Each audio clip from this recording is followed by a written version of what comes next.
ప్రభు అయిన యేసుక్రీస్తు నామములో నూతన కృపా కార్యక్రమం ద్వారా మీకు అందరికీ వందనాలు. ఈ దినం మనం దేవుని యొక్క వాక్యం ధ్యానించుకోవచ్చున్న వాక్యం అనగా, యెహోవా నీతిమంతులకు రక్షణాధారము, బాధ కలుగునప్పుడు ఆయనే వారికి ఆశ్రయదుర్గము. ఆమేన్. ఈ వాక్యం కీర్తనలు 37వ అధ్యాయము 39వ వాక్యం ఉన్నది. ఈ వాక్యం మనం ఈ అధ్యాయం అంతా మనం చూసినట్లయితే దావీదు తన అనుభవం కొలది దేవుడు ఆయన మనకు ఆశ్రయమై ఉన్నాడు, ఆయన దుర్గమై ఉన్నాడు, ఆయనే మనకు ఆధారమై ఉన్నాడు, ఆయనే మనకు రక్షణాధారమై ఉన్నాడు అని చెప్పి ఎన్నో విధాలుగా ఎన్నో రీతులుగా దేవుడు యొక్క మాట మనకి దావీదు ఈ కీర్తన భాగంలో 37వ అధ్యాయంలో చెప్తూ, మనం బలహీనపడిన సమయంలో మనల్ని బలపరిచే దేవుడు ఆయనే. భక్తిహీనులు అభివృద్ధి అవుతుండగా, భక్తిహీనులు వర్ధిల్లుచుండగా మీరు అవి చూసి బాధపడకండి, బలహీనపడకండి అని చెప్పి ఎన్నో విధాలుగా మనం బాధలో ఉన్నప్పుడు ఓదార్చే ఒక దేవుని మాటగా, మన కష్టంలో ఉన్నప్పుడు మన క్రీస్తులో ఈ ప్రయాసం ఎన్నటికీ వ్యర్థం కాదని మనల్ని ధైర్యపరిచే ఒక దేవుని మాటగా ఎన్నో విధాలుగా ఈ 37వ కీర్తనలో మనం చూసినట్లయితే ఈ కీర్తన భాగం అంతయు కూడా దావీదు ద్వారా దేవుడు మనల్ని ధైర్యపరిచే ఒక మాటలు ఇక్కడ లిఖింపబడి ఉన్నది. మనం ఈ వాక్యం చూస్తున్న విధానాన్ని బట్టి ఒక ఉదాహరణ మనం చూసినట్లయితే దావీదు, మనం ఎప్పుడు కూడా దావీదు గురించి చెప్తూనే ఉన్నాం. దావీదు శ్రమ అందు కానివ్వండి, నిందెందు కానివ్వండి, దుఃఖమందు కానివ్వండి, ప్రతి విషయంలో కూడా దేవుని మహింపరుస్తున్న ఒక వ్యక్తిగా ఉన్నాడు. అలాంటి దావీదు ప్రతి విషయంలో కూడా దేవుడు లేనిదే, ఆయన మనకు ఆధారముగా, ఆయన రక్షణ మనకు లేనిదే మనం ఏమి కూడా చేయలేము అని ఒక నిర్ధారణ, ఒక స్థిరమైన మనసును కలిగి ఆయన ఈ 37వ కీర్తన భాగంలో మనల్ని ధైర్యపరుస్తున్న ఒక మాటలు ఉన్నది. ఆ మాటలలో మనం చూసినట్లయితే ఈ 39వ వాక్యము, యెహోవాయే నీతిమంతులకు ఆ రక్షణాధారము, బాధ కలుగునప్పుడు ఆయనే వారికి ఆశ్రయదుర్గము. ఆమేన్. యెహోవాయే నీతిమంతులకు రక్షణ ఆధారము. ఆ నీతి ఎలాంటిదో ఉన్నదంట. ఆ నీతిమంతుడైన దేవుని మనం వెంబడించే వారిమిగా, ఆయన నీతి మార్గంలో మనం నడిచే వారిమిగా ఉన్నట్లయితే తప్పక ఆయన మనకి రక్షణ ఆధారమై ఉండే ఒక దేవుడై ఉన్నాడు. మనుషుల నీతి, మన నీతి ఎలాంటిదంట, మురికి గుడ్డతో సమమై ఉన్న మన నీతిని మనం ఆధారం చేసుకునే వారిమిగా కాక, ఆయన నీతిని మనం ఆధారం చేసుకునే వారిమిగా, ఆయన నీతిని, ఆయన రాజ్యాన్ని మనం వెతికే వారిమిగా, వెనుక వాటిని విడిచిపెట్టి ముందు వాటి కొరకు వేగిరపడే రీతిగా విడిచిన దేవుడు నమ్మదగిన దేవుడు గనక ఆయనే నాకు ఆధారమై ఉన్నాడు.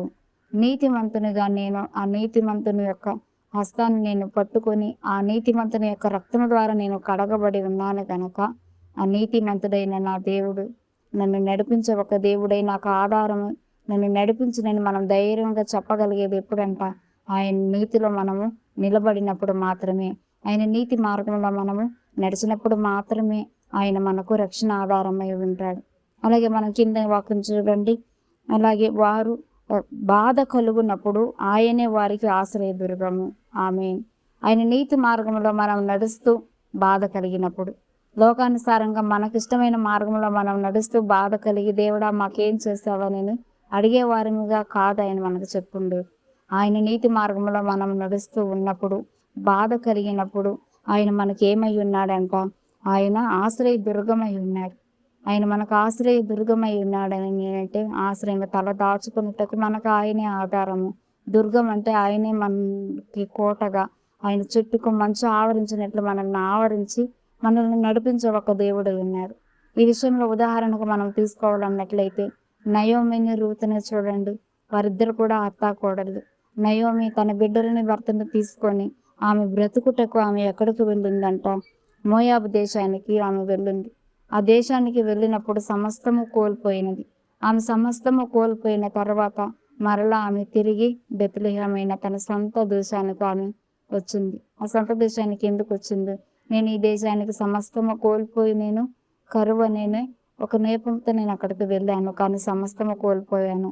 కానీ నేను మరలా నా దేవుని ఆశ్రయించినట్లయితే బెత్లెహేములో నా దేవుడు నన్ను జ్ఞాపకం చేసుకుంటాడు. ఎందుకంటే నా దేవుని విషయంలో నేను నీతి కలిగి ఉన్నాను అనే ఒక దృఢమైన నమ్మకంతో ఆమె మరలా బెత్లెహేముకు వెళ్ళినది.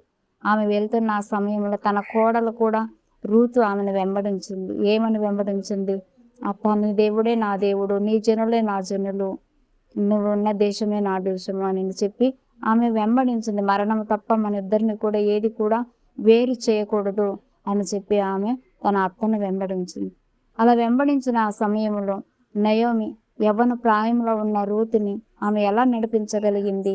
దేవుడే మనకు ఆశ్రయమై ఉన్నాడమ్మా, నీతిమంతులకి ఆయన రక్షణాధారమై ఉన్నాడు.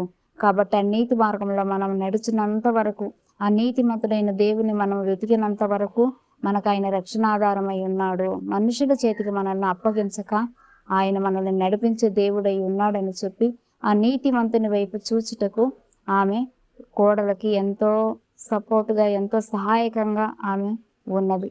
ఆ నీతిమంతుడైన ఆ దేవుడు అక్కడ ఎవరై ఉన్నాడు? ఆ బోయాజు అనే ఆయన ఒక యేసుక్రీస్తు.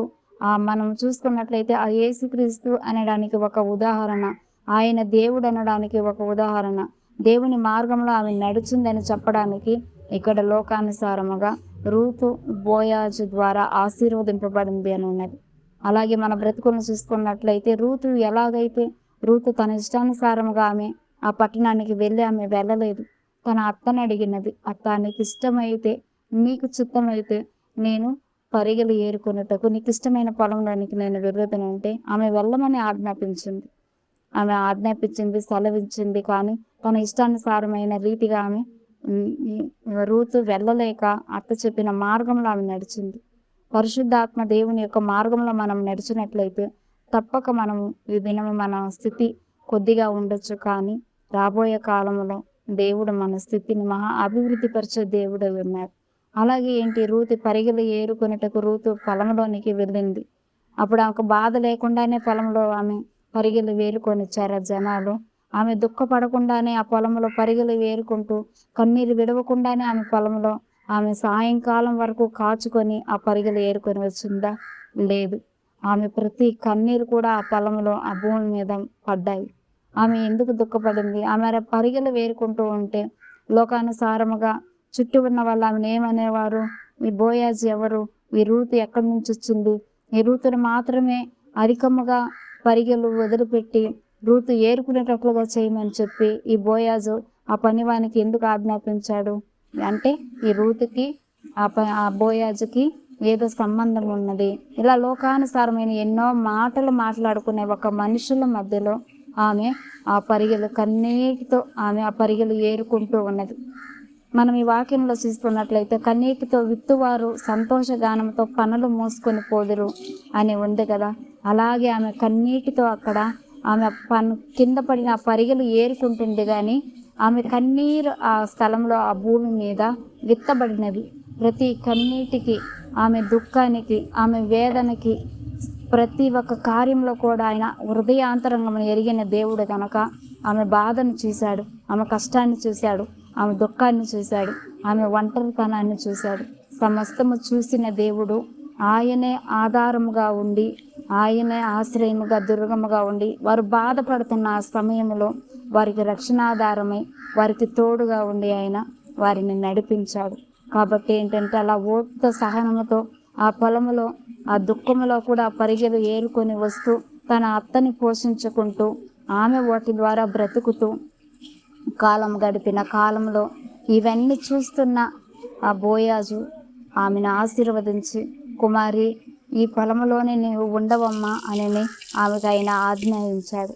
అలాగే వేరెక్కడికి నీవు వెళ్ళకు, నీవు చెప్పినదంతయు నేను విని ఉన్నాను, నేను సమస్తము నీవు చెప్పినదంతా నీకు చేసేదను అని ఆయన చెప్తున్నాడు. కాబట్టి ఈ దినాన్ని మనం తెలుసుకోవాల్సిన సారాంశము, మనం తెలుసుకోవాల్సిన విధము పరిశుద్ధాత్మ దేవుడు మనకు చెప్తున్న మాట ఏమిటంటే ఆయన సన్నిధిలో మనం కాచుకునే వారినిగా ఉండాలి. నీతిమంతులుగా ఉన్న దేవుడు మనల్ని పేరు పెట్టి పిలిచాడు. ఆ నీతిలో మనం నిలిచిన వారముగా ఉన్నట్లయితే తప్పక ఆయన మనకు రక్షణాధారమవును. మనం బాధపడే సమయంలో ఆయన మనకి ఎలా ఉండునంట, ఆయన ఆశ్రయముగా మనము బాధపడే సమయంలో ఆయన మనకు రక్షణ ఆధారమై ఉన్నాడని మనం ఎరిగే వారినిగా మనం దేవుని వైపు చూసినట్లయితే దేవుడు మనకి ఎలా ఉన్నాడంట, ఆయన మనల్ని కాపాడే ఒక దేవుడుగా ఉన్నాడు. ఆయన మనకి రక్షణ, మొదట ఆయన మనకు రక్షకుడై ఉన్నాడు. రెండవది ఆయన మనకు ఆధారమై ఉన్నాడు. మూడవది మనం చూసినట్లయితే చూడండి, ఆశ్రయమై ఉన్నాడు. 4వది ఆయన మనకు దుర్గమై ఉన్నాడు. అలాంటి దేవుని వద్ద మనం నీతి కలిగి ఉన్నట్లయితే తప్పక మన బాధలన్నిటిలో నుండి ఆయన మనల్ని విడిపించే దేవుడు ఉన్నాడు. తప్పక మనల్ని మన నిందకు బదులుగా మనకు ఘనతనిచ్చి మన కన్నీటికి బదులుగా ఆయన మనకు సంతోషాన్ని దయచేసి ఆయన చెప్పిన విధముగా ఆయన కన్నీటితో విత్తువారు సంతోష గానంతో పనులు మోసుకొని పోదురని ఆయన ఇచ్చిన ఆ వాగ్దానం మన పట్ల నెరవేర్చే దేవుడు విన్నాడు. కాబట్టి మనం దేవుని సన్నిధిలో కాచుకునే వారమిగా ఆ నీతిమంతుని ఎదుట మనం ఉండే వారమిగా ఉండాలంటే మనం నీతి కలిగి ఉండాలి. మనకి ఇచ్చిన పనిలో నీతి కలిగి ఉండాలి. మనల్ని పిలిచిన పిలుపులో నీతి కలిగి ఉండాలి. మనం చేసే ప్రార్థనలో నీతి కలిగి ఉండాలి. మనకిచ్చిన సమస్తమందు మనం యథార్థత నీతి కలిగి మనం ఉండి ఆయన రాజ్యాన్ని ఆయన నీతిని మొదట వెతికినట్లయితే ఆయన సమస్తము మనకు సమకూర్చి ఇచ్చే దేవుడు ఉన్నాడు.